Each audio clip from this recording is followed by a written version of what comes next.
People को केवल एक बार ही जल चढ़ाने से क्या होता है, क्या फल मिलता है। आज की इस अत्यंत महान कथा के माध्यम से हम आपको बताते हैं कि पीपल को जल चढ़ाना कितना महत्वपूर्ण है। एक बार देवर्षि नारद नारायण नारायण का जाप करते हुए बैकुंठ लोक में पधारे और बैकुंठ में भगवान विष्णु अत्यंत शोभनीय स्वर्ण तथा रत्नों से जुड़े सिंहासन पर बैठे होते हैं। बैकुंठ के द्वार स्वर्ण से बने हुए होते हैं। देवर्षि नारद बैकुंठ के द्वारों को पार करते हुए जिस स्थान पर भगवान विष्णु बैठे हुए होते हैं वहाँ पर पहुँच जाते हैं। भगवान विष्णु को प्रणाम करते हैं। देवर्षि नारद को देखकर भगवान विष्णु कहने लगते हैं कि हे देवर्षि, आइए, बैकुंठ में आपका स्वागत है। देवर्षि नारद प्रसन्नता से भगवान विष्णु को बारंबार प्रणाम करते हुए कहते हैं कि हे सृष्टि के पालक, संसार का संचालन करने वाले जनार्दन, समस्त भूतों में आप ही का वास है और तीनों लोकों में आपकी ही माया फैली हुई है। आपके चरणों में कोटि कोटि नमन करता हूँ। भगवान विष्णु मुस्कुराते हुए कहते हैं कि हे देवर्षि, आज आप दुविधा में दिखाई पड़ रहे हैं। अवश्य ही आपके मन में कोई शंका उत्पन्न हो रही है।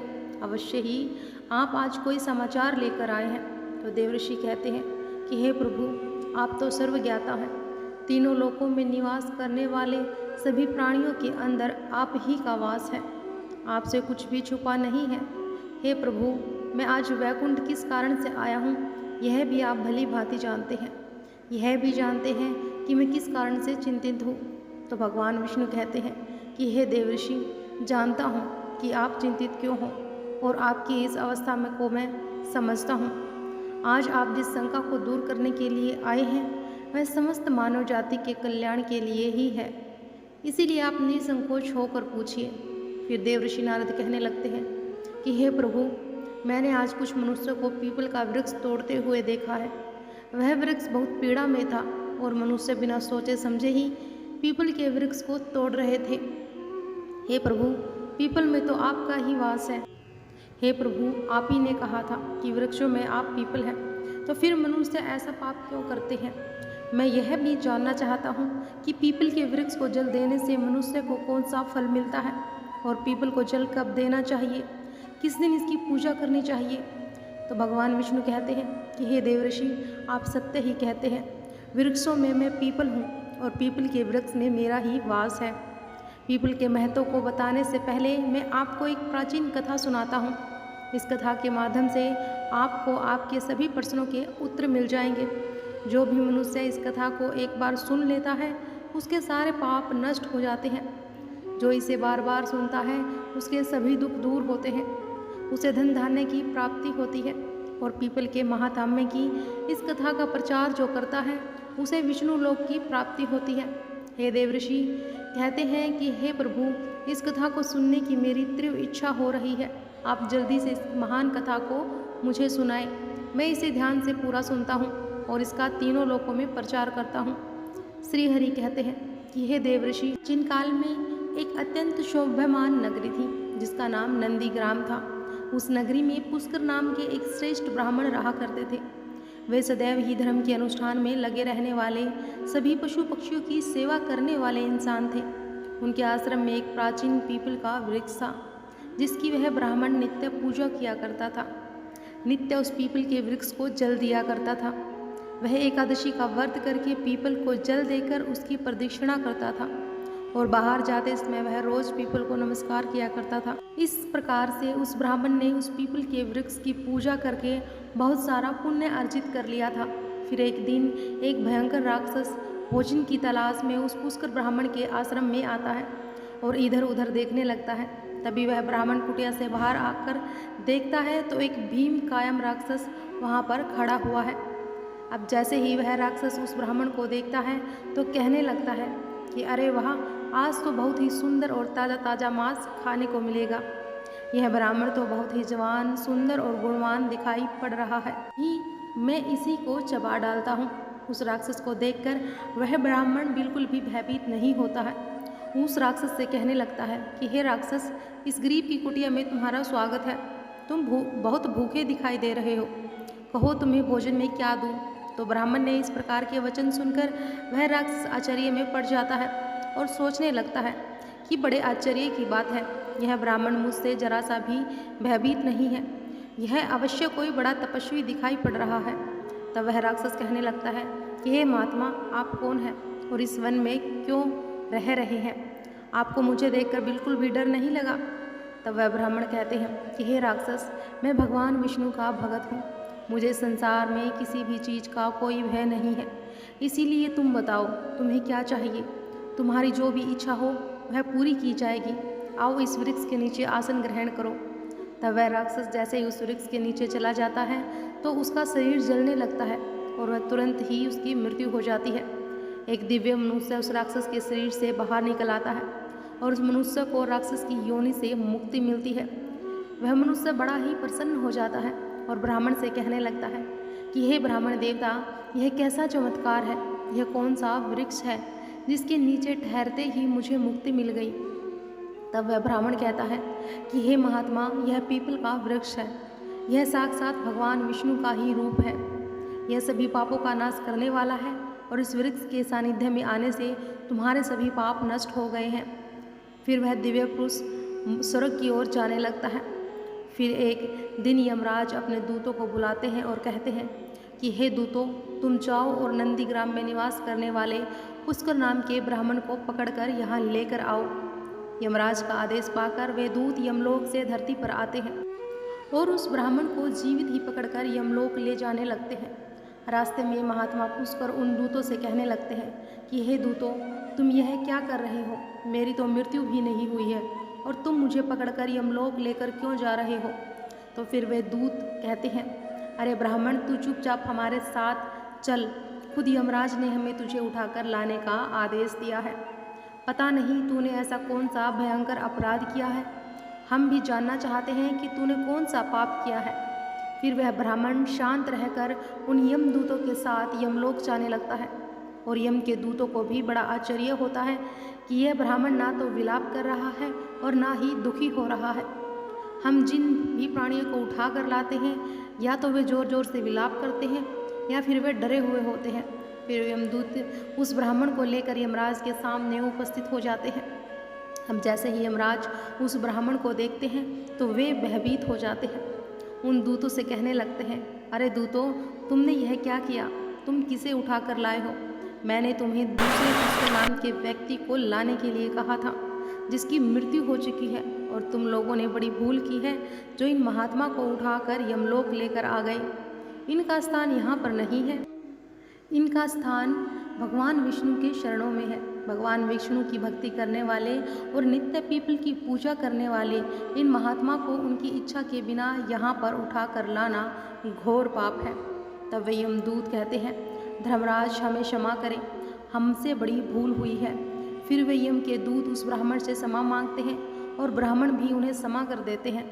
यमराज उस ब्राह्मण से कहते हैं कि हे ब्राह्मण देवता, आपकी पत्नी तथा पुत्र आदि बहुत दुखी हैं और व्याकुल होकर रो रहे हैं।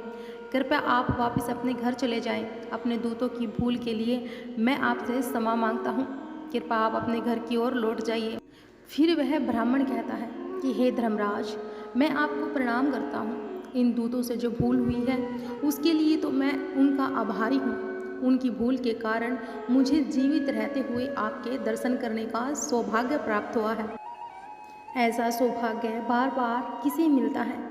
हे धर्मराज, मेरी आपसे एक विनती है। मैं संपूर्ण नरक का दर्शन करना चाहता हूँ, जहाँ पर पापी मनुष्य को कष्ट भोगने पड़ते हैं। ब्राह्मण की यह बात सुनकर यमराज प्रसन्न हो जाते हैं और कहते हैं कि हे ब्राह्मण देवता, ठीक है, अगर आपकी यही इच्छा है तो मैं आपकी इच्छा को अवश्य पूर्ण करता हूँ। फिर यमराज उस ब्राह्मण को समस्त नरकों का दर्शन कराने के लिए ले जाते हैं और उस पुष्कर ब्राह्मण ने देखा कि पापी जीवन नरक में पड़कर कष्ट भोग रहे हैं। कोई सूली पर चढ़ा तो कुछ प्राणियों को हिंसक पशु खा रहे हैं, कुछ पापियों को कीड़े खा रहे हैं तो कुछ पापियों को उबलते हुए तेल के घड़े में पकाया जा रहा है। कुछ पापियों को यम के भयंकर दूत पीड़ा दे रहे हैं, अस्त्रों से उन पर प्रहार कर रहे हैं, तो कुछ पापी जमने वाले अत्यंत शीत नरक में पीड़ा सहन कर रहे हैं, तो कुछ जलती हुई भयंकर अग्नि में गिरकर जोर जोर से विलाप कर रहे हैं। उन आत्माओं को दुख और यातनाएं भोगते हुए देखकर उस पुष्कर ब्राह्मण को बड़ा दुख हुआ। वे उन कष्ट भोग रहे प्राणियों को कहने लगे, क्या आप लोगों ने पृथ्वी पर रहकर कोई भी पुण्य का कार्य नहीं किया है, जिससे आप सभी को यह नरक में आकर कष्ट भोगने पड़ रहे हैं? तो नरक में सजा भोग रहे उन प्राणियों ने कहा कि हे विप्र, हम पापियों ने पृथ्वी पर कोई पुण्य नहीं किया था, इसी कारण से नरक में गिरकर सजा भुगत रहे हैं।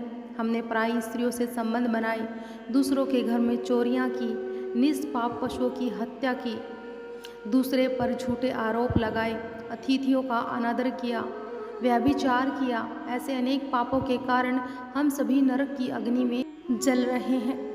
हमने अनेकों पाप किए हैं। हमने प्यासी गायों की बावड़ी को तोड़ा है, दान धर्म करने वाले लोगों को लूटा है। हमने कभी व्रत अनुष्ठान नहीं किए। हमने स्त्रियों का त्याग कर दिया। हमने अपने मित्रों के साथ दगा किया है तथा झूठी गवाही देकर अनेक निष्पाप लोगों को फंसाया है। इन सभी घोर पापों के कारण हम नरक की सजा भुगत रहे हैं। फिर उस ब्राह्मण ने कहा, क्या आप लोगों ने कभी भगवान विष्णु का एक बार भी पूजन नहीं किया? इसी कारण से आप लोगों की ऐसी भयानक दशा हो गई है। जो मनुष्य पृथ्वी लोक पर रहकर भगवान विष्णु का पूजन करता है, उसकी ऐसी दुर्गति कभी नहीं होती है, उन्हें मोक्ष मिल जाता है। आप लोगों ने कभी श्री हरि चरणों में मस्तक नहीं झुकाया, इसी से आपको नरक की प्राप्ति हुई है। आप लोगों ने कभी पीपल को जल नहीं चढ़ाया।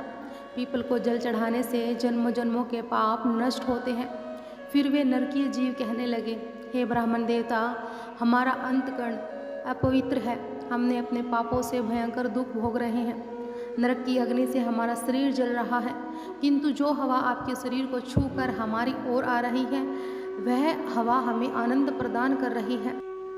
हे धर्मात्मा, कृपा कुछ देर तक यहाँ आप ठहरें, जिससे हम लोगों को कुछ क्षणों के लिए सुख मिल सके। हम अनेक वर्षों से निरंतर कष्ट भोग रहे हैं, हमारा अंग अंग जल रहा है। हे ब्राह्मण देवता, आपके दर्शन करने से ही हमें संतोष हो रहा है।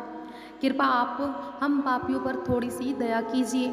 यमराज कहते हैं कि हे धर्मात्मा, अब आपने नरक देख लिया, अब आप अपने घर को लौट जाइए।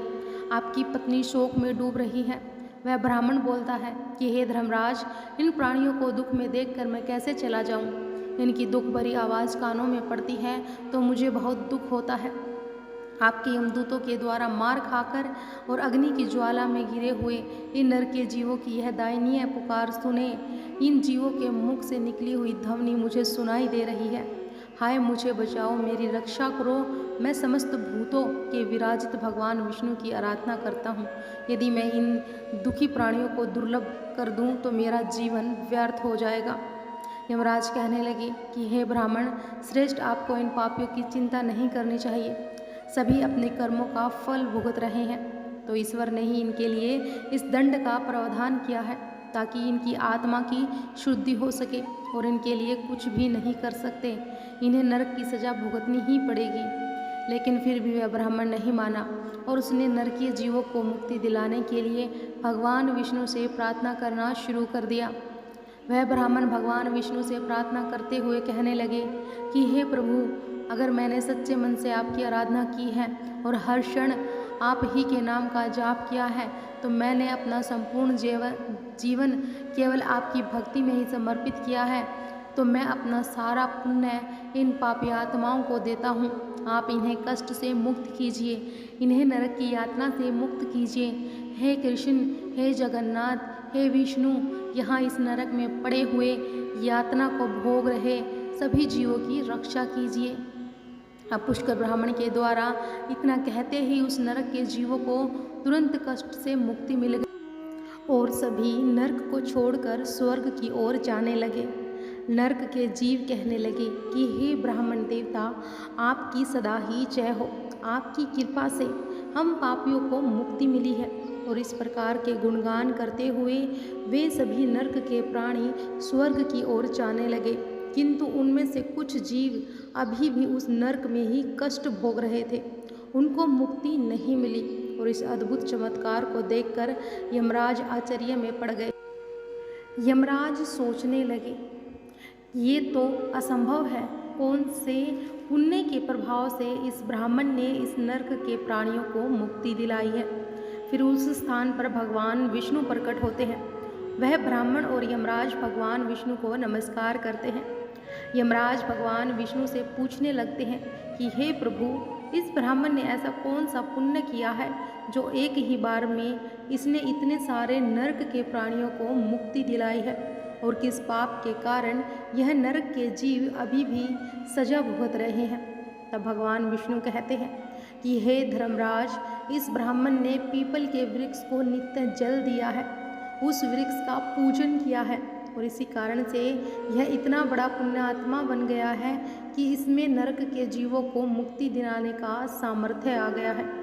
यह जो अन्य जीव अभी भी नरक में कष्ट भोग रहे हैं, इन मनुष्यों ने अपने पूर्व जन्म में पीपल के वृक्ष तोड़े हैं, इसी कारण से इनकी मुक्ति नहीं हो पाई है। जो मनुष्य पीपल को केवल जल देता है, वह कभी भी नरक में नहीं आता है। उसके अंदर इतना सामर्थ्य आ जाता है कि वह अन्य पापी जनों के पाप भी नष्ट कर डालता है, और उसके सानिध्य में आने वाले घोर पापी भी पाप से मुक्त हो जाते हैं। इतना कहकर भगवान विष्णु उस स्थान से अंतर्धन हो जाते हैं। फिर यमराज उस ब्राह्मण को वरदान देते हुए कहते हैं कि हे महात्मा, आप धन्य हो, आप पृथ्वी पर सदा निवास करो, आपको मुझसे कोई भय नहीं होगा। जो भी मनुष्य आपके सानिध्य में रहेगा, उसे भी कभी नरक की प्राप्ति नहीं होगी, उसकी कभी अकाल मृत्यु नहीं होगी। इस प्रकार से यमराज ने उस पुष्कर ब्राह्मण को वरदान दिया। इस ब्राह्मण ने यमराज को नमस्कार किया और पृथ्वी पर लौट कर आ गए। अब पहले की तरह नित्य भगवान विष्णु का पूजन करने लगे और पीपल को जल चढ़ाने लगे।